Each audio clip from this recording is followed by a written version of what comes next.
क्या वो सच में अभी भी आपके बारे में सोच रहा है? देखते हैं कार्ड्स के थ्रू। मेरे कार्ड से जल्दी कनेक्ट कर लो। अगर किसी ने भी पिंक, ब्लू, येलो या फिर ग्रे, ब्लैक लोअर में बॉटम में पहना हो और अभी उस टाइम जिस टाइम आप वीडियो देख रहे हो 2 या 3 बज रहे हो, तो ये इस वीडियो आपके लिए है। तो जल्दी से कनेक्ट कर लो। और ये वो अभी आपके बारे में क्या सोच रहे हैं या अभी भी वो आपको याद करते हैं या नहीं, देखते हैं। जल्दी से कनेक्ट कर लो मेरे कार्ड के साथ।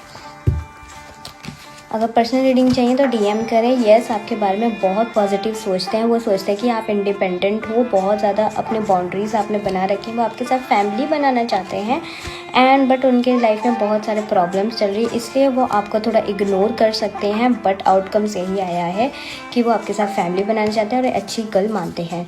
तो क्लेम कर लो, फॉलो करके सेव कर लो वीडियो।